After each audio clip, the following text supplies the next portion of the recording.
नमस्ते दोस्तों, मुंशी प्रेमचंद की कहानी पूस की रात। हल्कू ने घर आकर अपनी पत्नी मुन्नी से कहा, घर में जो रुपये रखे हैं उसे ले आओ। सहना आया है, उसे दे देता हूँ ताकि उससे पीछा छूटे। बरामदे में झाड़ू लगा रही मुन्नी ने पलटकर गुस्से से हल्कू को देखा और बोली, 4 रुपये ही तो बचे हैं घर में, अब वो भी सहना को दे दोगे तो माघ पूस की कड़कती ठंड कैसे कटेगी।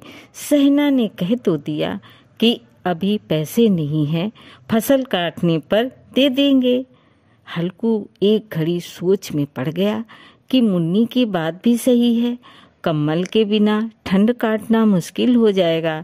लेकिन हल्कू उस अड़ियल सहना को जानता था, वो पैसे लिए जाएगा नहीं। हल्कू ने सोचा कि सर्दियों को सर्दियों में देख लेंगे, फिलहाल इस बला से तो पीछा छूटे। हल्कू अपनी पत्नी की ओर बढ़ा और उसके पास जाकर बैठते हुए धीरे से उसकी खुशामद करते हुए बोला, दे दो ना पैसे, कम से कम ये पीछा तो छोड़ेगा, और कम्बल के लिए मैं तब तक कोई दूसरा उपाय सोच लूँगा। हल्कू की बात सुनकर मुन्नी गुस्सा हो गई। हल्कू को गुस्से से घूरते हुए मुन्नी ने कहा, तुम तो चुप ही रहो, बताओ जरा कौन सा उपाय है तुम्हारे पास। ऐसे ही कोई तुम्हें खैरात में कम्बल तो देगा नहीं, ना जाने कौन सा कर्ज है जो कभी चुकता ही नहीं। तुम न खेती करना छोड़ दो, क्या फायदा खेती का जब फसल होते ही पूरी कमाई कर्ज चुकाने में चली जाए। तुम्हें जो सही लगता है तुम करो, लेकिन मैं तो 1 पैसा नहीं दूंगी। मुन्नी को गुस्से से लाल होता देख हल्कू उदास हो गया और धीमे से बोला, तो क्या मैं उसकी गाली खाऊं। उसकी बात सुनकर मुन्नी का मन पसीज गया और आवाज में थोड़ी नरमी लाते हुए वो बोली, ऐसे कैसे वो गाली देगा, क्या उसका राज चलता है यहाँ। मुन्नी जानती थी कि हल्कू की बात में कड़वी सच्चाई है, इसलिए वो उठी और चुपचाप कमरे से रुपये निकाल कर ले आई और हल्कू को थमाते हुए बोली, मैं फिर कह रही हूँ, तुम ये खेती बाड़ी छोड़ दो। मजदूरी करोगे तो कम से कम किसी की सुननी तो नहीं पड़ेगी और 2 वक्त का खाना तो नसीब होगा। मुन्नी की बात सुनकर हल्कू चुपचाप सिर झुकाए रुपये लेकर बाहर चला गया। हल्कू उन 3 रुपये की अहमियत जानता था, जिसे उसने पाई पाई जोड़कर कम्बल खरीदने के लिए जमा किए थे। सहना को रुपया थमाते हुए हल्कू के हाथ कांपने लगे। जैसे ही वो सीने से अपना दिल निकालकर सहना की हथेली पर रख रहा हो, वक्त बीतता गया और पूस की वो कड़कती सर्द रात भी आ गई। आसमान में जैसे चांद तारे भी ठंड से ठिठुरने लगे। हल्कू अपने खेत के किनारे बांस व पत्तों से बनी मचान के नीचे पुरानी सी चद्दर ओढ़े कप कपाते हुए बैठा था और साथ में उसका कुत्ता झबरा भी उसके साथ था, जो सर्दी के कारण बार बार कू कू की आवाज निकाले जा रहा था। ठंड इतनी ज्यादा थी कि दोनों की आंखों से नींद कोसों दूर थी। सर्दी से खुद को बचाने के लिए हल्कू ने अपनी गर्दन को घुटनों से सटाते हुए अपने कुत्ते की ओर देखते हुए बोला, जब पता था कि यहाँ इतनी ज्यादा ठंड है तो क्यों मेरे पीछे पीछे खेत में आ गया। घर में होता तो कम से कम 4 दीवारी में इतनी ठंड तो न लगती। अब पड़े रहो ठंड में यहाँ। अब जबरा शांत हो गया। शायद उसे पता चल गया था कि उसके मालिक को कू कू की आवाज से नींद नहीं आ रही है। इसके बाद हल्कू गर्दन को घुटनों पर सटाए सोचने लगा, सब किस्मत की बात है। हम यहाँ ठिठुरते हुए रात काट रहे हैं और वो पैसे वाले बिना कुछ किए ही मजा लूट रहे हैं। इसके बाद हल्कू ने चिलम भरी और ठिठुरते हुए से पानी पीने लगा। हल्कू अपने कुत्ते झबरे को देखा और कहने लगा, आज ये रात किसी तरह काट ले, कल मैं तेरे लिए यहाँ पुआल बिछा दूंगा, तब ज्यादा ठंड न लगेगी। हल्कू वहीं जमीन पर लेट गया और सोचा कि कुछ देर के लिए आंख मूंद कर सो जाऊं, लेकिन जैसे ही उसने आंखें बंद की, ठंड की चुभन जैसे पूरे शरीर में सुई चुभने लगी। कुछ देर करवट बदलने के बाद हल्कू पूस की रात को कोसते हुए उठकर बैठ गया।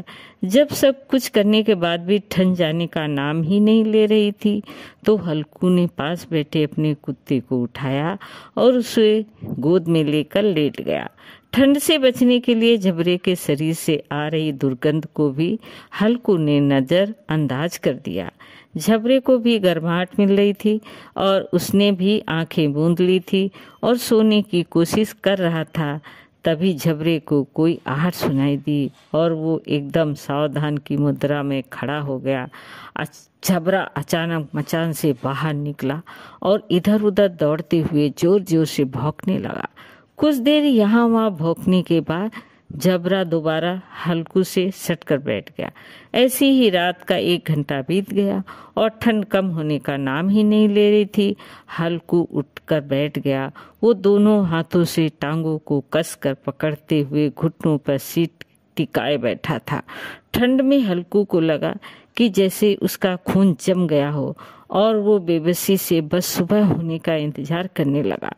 हल्कू के खेत के सामने ही आम का एक बड़ा सा बाग था, जिसे देखकर वो सोचने लगा कि पतझड़ शुरू हो चुकी है और जरूर इन पेड़ों से पत्तियां झड़ रही होंगी, तो क्यों ना इसके सूखे पत्ते लाकर देर तक आग सेक लूं।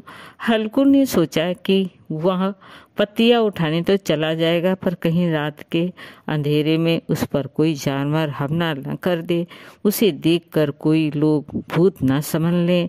कुछ देर यूं ही सोचने के बाद हल्कू एकदम से उठा और एक सूखे पौधे को उखाड़ कर उसे मसाल की तरह जलाकर पेड़ों की ओर चल पड़ा। अपने मालिक को जाता देखकर झबरा भी झट से उठ गया और दुम हिलाते हुए हल्कू के पीछे हो लिया। पेड़ों के पास पहुंचकर हल्कू ने उस विशाल पेड़ को देखा, जो अंधेरे में और भी डरावने लग रहे थे। अपने मन के डर को दबाते हुए हल्कू नीचे झुका और पेड़ों के आसपास पड़ी पत्तियों को बटोरने लगा। सूखे पत्तों को समेटने की आवाज और ठंड हवा के झोंकों से आ रही पेड़ों की सरसराहट हल्कू को भी डरा रही थी। ठंड में नंगे पांव पर कंकड़ तो मानो तीर की तरह चुभ रहे थे। उन सबसे ध्यान भटकाने के लिए हल्कू ने झबरे से बात करना शुरू कर दिया और कहने लगा, लग रही है ना तुझे भी बहुत ठंड, बस थोड़ी सी पत्तियां और इकट्ठा कर लेते हैं, फिर दोनों खूब आग सेकेंगे। हल्कू जितनी पत्तियां समेट सकता था समेट ली और मचान की ओर चल पड़ा। मचान के बाहर पहुंचकर हल्कू ने पत्तियों में आग लगाई। देखते ही देखते आग धधकने लगी और उसकी लपटें पेड़ों को छूने लगी। हल्कू और झबरा वहीं आग के पास बैठ गए। हल्कू अलाव में कभी अपने हाथ सेकता, तो कभी पांव, तो कभी आग की ओर पीठ करके बैठ जाता। झबरा भी आग के पास पसर के लेट गया और उन लपटों को देखने लगा। हल्कू झबरे की ओर देखकर कहने लगा, कहा था ना मैंने, अलाव जलाते ही ठंड नहीं लगेगी, अब सेक ले जी भर कर आग। कुछ समय बाद वो आग की लपटें जहीं से कहीं गुम हो गई और पत्तियों का ढेर सिमट कर राख में बदल गया। अब तो बस कोई हवा का झोंका आता तो बची कुची चिंगारी कहीं बीच में लाल लाल अनार के दानों से दिखाई देती। हल्कू राख की थोड़ी सी गर्माहट में वहीं चादर ओढ़े दुबक कर बैठा हुआ था, लेकिन जैसे जैसे रात बढ़ती जा रही थी ठंड उसे और जकड़ने लगी। कुछ ही देर बाद हल्कू वहीं राख के ढेर के पास लेट गया। हल्कू को नींद आने ही वाली थी कि झबरा फिर से अचानक उठ गया और खेत की ओर जोर जोर से भौंकने लगा। हल्कू के कानों में कुछ आवाजें आ रही थी, जैसे जानवरों का बड़ा झुंड खेतों में घुस आया हो और उसकी फसल चर रहा हो। जानवरों की हलचल की पूरी आवाज हल्कू के कानों में पड़ रही थी।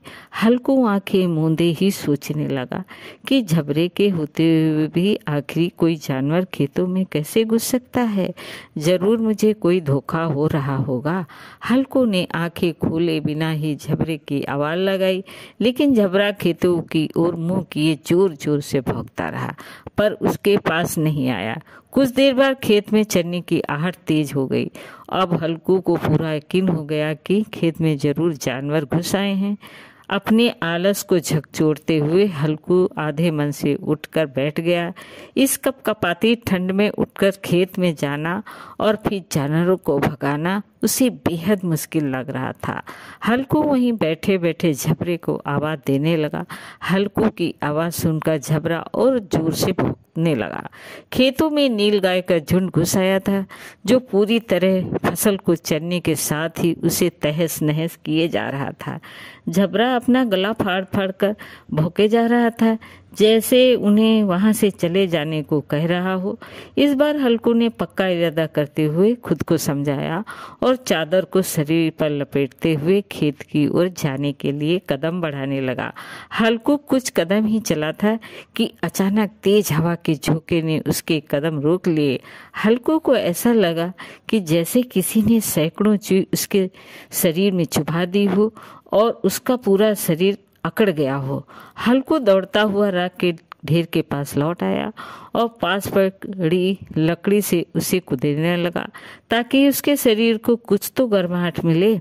झबरा खेतों के पास भौंकता रहा और हल्कू उस राख के ढेर के पास सिकुड़ कर बैठा रहा, जैसे उसी किसी ने जकड़ रखा हो। नील गाय के झुंड ने देखते ही देखते पूरे खेत को तहस नहस कर दिया। हल्कू उसी राख के ढेर के पास चादर ताने सो गया और जानवरों के जाने के बाद झबरा भी हाँफते हुए हल्कू के पास आकर बैठ गया। सुबह जब हल्कू की आँख खुली तो दिन चढ़ाया और धूप निकल आई थी। सामने बैठी मुन्नी उसे गुस्से से घूरते हुए जोर जोर से कह रही थी, दिन भर सोए रहोगे क्या? उठकर देखो तो सही, जानवरों ने पूरी फसल का क्या हाल कर दिया। अब हम क्या करेंगे? तुम्हारे रात में खेत में होने का क्या फायदा? अगर चादर तान कर सोना ही था तो घर पर ही पड़े रहते।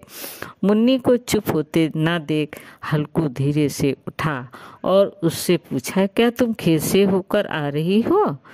क्या सच में हमारी पूरी फसल तबाह हो गई है? मुन्नी ने गुस्से से आवाज देते हुए कहा, सब कुछ खत्म हो चुका, हम तबाह हो चुके हैं। हल्कू जानता था कि मुन्नी ऐसे चुप ना होगी, तो उसने बहाना बनाते हुए कहा, तुझे तो बस खेत की पड़ी है। मैं यहाँ रात में मरने से बाल बाल बचा। रात को मेरे सीने में इतना तेज दर्द उठा कि मैं हिल भी न पाया। यह तो मैं जानता हूँ कि दर्द के साथ मैंने कड़कती ठंड के बीच रात कैसे काटी है। हल्कू की बात सुनकर मुन्नी कुछ न बोली। फिर दोनों खेत के पास आए और बुरी तरह से रौंदे हुए खेत को देखने लगे। खेत की दुर्दशा देखकर मुन्नी के चेहरे पर उदासी छा गई और वो मन ही मन सोचने लगी, अब गुजारा कैसे होगा। पर हल्कू के चेहरे पर एक अलग शांति थी। मुन्नी ने चिंता जताते हुए हल्कू से कहा, लगता है अब मजदूरी करके ही दिन काटने पड़ेंगे। हल्कू ने चेहरे पर हल्की सी मुस्कान बिखेरते हुए कहा, चलो कम से कम अब इन सर्द रातों में यहाँ सोना तो नहीं पड़ेगा। कहानी से सीख, मजबूरी में इंसान को कई बार ना चाहते हुए भी कठिन फैसले लेने पड़ते हैं जो हमारे भविष्य को प्रभावित करते हैं। विपदा में कभी भी आ सकती है, इसलिए हमेशा चौकस रहना जरूरी है। दोस्तों, धन्यवाद।